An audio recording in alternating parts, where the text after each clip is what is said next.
नमस्कार। SBT news में आपका स्वागत है। पेश है 21 मई गुरुवार सुबह 6:15 राजस्थान की 15 बड़ी खबरें। देशी विदेशी पर्यटकों की चहल पहल से गुलजार रहने वाले जयपुर स्थित ऐतिहासिक हवा महल स्मारक पर बुधवार का नजारा बेहद खास था। दरअसल यहां अत्याधुनिक हथियारों से लैस एटीएस के जांबाज जवान पोजीशन लिए खड़े दिखाई दिए। एक बारगी तो वहां से गुजरने वाले जयपुर वासियों और विदेशी सैलानियों की सांसें थम गई कि आखिर इतने बड़े इंटरनेशनल टूरिस्ट डेस्टिनेशन पर क्या कोई बड़ी अनहोनी हो गई है। लेकिन कुछ ही मिनटों में जब लाउडस्पीकर से घोषणा हुई तब जाकर लोगों ने राहत की सांस ली। ये कोई हमला नहीं बल्कि जयपुर को सुरक्षित रखने की दिशा में एटीएस का एक बेहद ही सीक्रेट और प्लान्ड सुरक्षा ऑपरेशन था। अमेरिका ईरान तनाव और होर्मुज स्ट्रेट संकट के बीच अमेरिकी राष्ट्रपति डोनाल्ड ट्रंप ने बड़ा दावा किया है। ट्रंप ने कहा कि ईरान अब समझौता करने के लिए बेहद बेताब है और बहुत जल्द युद्ध समाप्त हो सकता है। ट्रंप के इस बयान से अंतर्राष्ट्रीय तेल बाजार में हल्की नरमी देखने को मिली। हालांकि कच्चे तेल की कीमतें अब भी $110 प्रति बैरल के ऊपर बनी हुई हैं। व्हाइट हाउस में आयोजित प्रेस कॉन्फ्रेंस में ट्रंप ने कहा कि ईरान के पास भारी मात्रा में तेल भंडार है और अगर समझौता हो जाता है तो वैश्विक बाजार में सप्लाई बढ़ेगी, जिससे क्रूड ऑयल की कीमतें तेजी से गिर सकती हैं। राजस्थान सरकार प्रधानमंत्री आवास योजना के तहत आर्थिक रूप से कमजोर आय वर्ग के परिवारों को पक्के आवास उपलब्ध कराने के लिए लगातार प्रयासरत है। इसी क्रम में बुधवार को शासन सचिवालय में मुख्य सचिव वी श्रीनिवास की अध्यक्षता में प्रधानमंत्री आवास योजना 2.0 के लिए गठित राज्य स्तरीय सैंक्शनिंग एवं मॉनिटरिंग कमेटी की बैठक आयोजित की गई। बैठक में प्रदेश के विभिन्न नगरीय निकायों में 5024 नए आवासों के निर्माण को प्रशासनिक मंजूरी प्रदान की गई, जिससे हजारों परिवारों को आवास सुविधा मिलने का मार्ग प्रशस्त हुआ। जयपुर में अब सरस दूध महंगा मिलेगा। जयपुर जिला दुग्ध उत्पादक सहकारी संघ लिमिटेड ने बुधवार को सरस दूध के दामों में बढ़ोतरी कर दी है। डेयरी ने प्रति लीटर ₹2 रेट बढ़ाए हैं। नई दरें 21 मई की शाम से लागू होंगी। जयपुर डेयरी ने दूध के साथ इससे बनने वाले प्रोडक्ट की कीमतों में भी इजाफा किया है। बढ़ी हुई कीमतें 21 मई की शाम से मिलने वाली सप्लाई से लागू होंगी।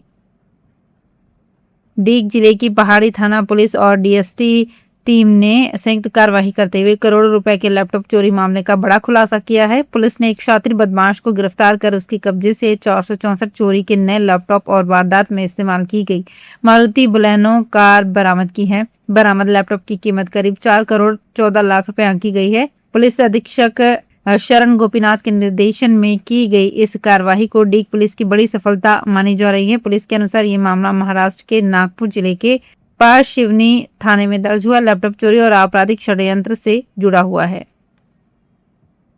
देश में गर्मी अपने पीक पर है। इस बीच मौसम एजेंसी स्काईमेट ने अरब सागर के ऊपर नया सिस्टम बनने की जानकारी दी है, जो मानसूनी हवाओं को कमजोर कर सकता है। इससे केरल समेत दक्षिणी भारत में बारिश कम होने की आशंका है। एजेंसी ने यह भी कहा है कि मध्य प्रदेश, उत्तर प्रदेश, राजस्थान, हरियाणा, पंजाब, छत्तीसगढ़, ओडिशा, महाराष्ट्र और गुजरात समेत देश के 10 राज्यों में अगले एक हफ्ते तक सूखी गर्म हवाएं चलेंगी। वेस्टर्न डिस्टर्बेंस कमजोर होने और कोई एक्टिव वेदर सिस्टम नहीं होने की वजह से बारिश की कोई संभावना नहीं है।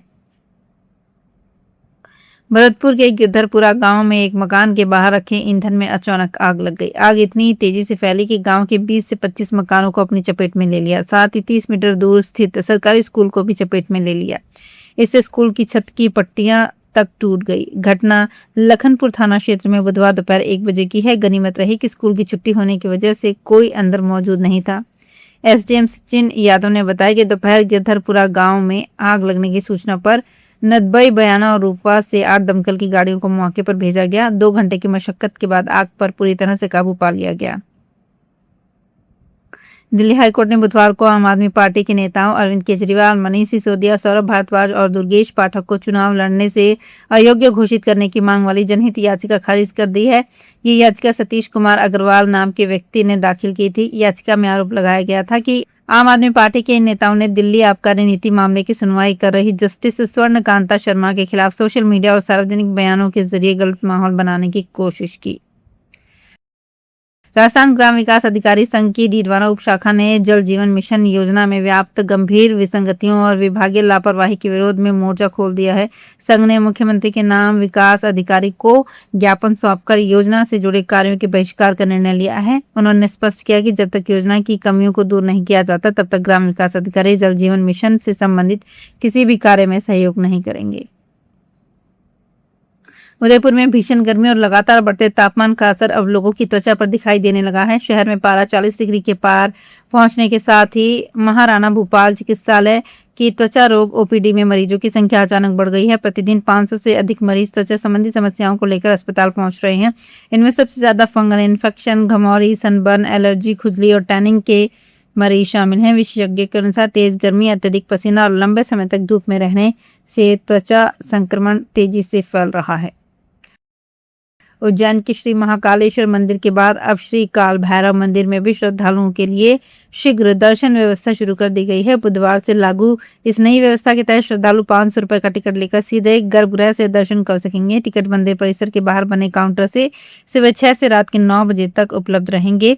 विश्व प्रसिद्ध श्री काल भैरव मंदिर, जहां भगवान काल भैरव को मदिरा का भोग लगाया जाता है, वहां प्रतिदिन हजारों श्रद्धालु दर्शन के लिए पहुंचते हैं। राजस्थान के सहकारिता राज्य मंत्री गौतम कुमार दत्त ने कहा कि सहकारी मॉडल पर आधारित भारत की पहली टैक्सी सेवा भारत टैक्सी का शीघ्र ही जयपुर में शुभारंभ होगा। ये सेवा आमजन को किफायती और सुरक्षित परिवहन का विकल्प उपलब्ध कराएगी। साथ ही सहकार से समृद्धि की संकल्पना को साकार करते हुए सारथियों की आर्थिक उन्नति का आधार भी बनेगी। सहकारिता मंत्री बुधवार को भारत टैक्सी संवाद कार्यक्रम के अंतर्गत सारथियों को संबोधित कर रहे थे। खनिज परिवहन करने वाले वाहनों में अब खनिज की मात्रा को लेकर पारदर्शिता आएगी। खान विभाग ने सभी खनिज परिवहन करने वाले वाहनों में व्हीकल लोकेशन ट्रैकिंग डिवाइस लगाने को अनिवार्य कर दिया है। इसे लेकर अब प्रदेश भर में शिविर लगेंगे। दरअसल खान एवं पेट्रोलियम विभाग के अतिरिक्त मुख्य सचिव अपर्णा अरोरा ने निर्देश दिए हैं कि प्रदेश भर में खनिज परिवहन करने वाले वाहनों में जीपीएस सुविधा युक्त वीएलटीडी डिवाइसेस लगानी होंगी। वीएलटीडी यानी कि व्हीकल लोकेशन ट्रैकिंग डिवाइस, जिससे कि किसी भी वाहन की लोकेशन को खान विभाग के निदेशालय से मॉनिटर किया जा सकेगा। केंद्रीय शिक्षा मंत्री धर्मेंद्र प्रधान ने नीट यूजी परीक्षा को सुरक्षित, निष्पक्ष और पारदर्शी तरीके से कराने के लिए सुरक्षा और खुफिया एजेंसियों के साथ बुधवार को उच्च स्तरीय समीक्षा बैठक की। प्रधान ने अधिकारियों को फर्जी जानकारी, दुष्प्रचार और अफवाह फैलाने वाले चैनल की पहचान कर उन्हें ब्लॉक और हटाने के लिए विशेष अभियान चलाने के निर्देश दिए। उन्होंने कहा कि सोशल मीडिया प्लेटफॉर्म्स को शिक्षा मंत्रालय, एनटीए और कानून प्रवर्तन एजेंसियों के साथ समन्वय बनाकर तेजी से कार्रवाई करनी होगी। बद्रीनाथ धाम से देहरादून लौट रहे श्रद्धालुओं के हेलीकॉप्टर की बुधवार को टिहरी गढ़वाल में तकनीकी खराबी के कारण इमरजेंसी लैंडिंग करानी पड़ी। उड़ान के दौरान हेलीकॉप्टर अनबैलेंस होने लगा था, जिसके बाद महिला पायलट ने खेत में उतारने का फैसला किया था। लैंडिंग के समय हेलीकॉप्टर का पिछला हिस्सा 11,000 वोल्ट की बिजली लाइन से टकरा गया, जिससे वो हल्का क्षतिग्रस्त हो गया। इसके बावजूद पायलट ने हेलीकॉप्टर को सुरक्षित उतार लिया। हेलीकॉप्टर में पायलट समेत 7 लोग सवार थे, सभी सुरक्षित हैं।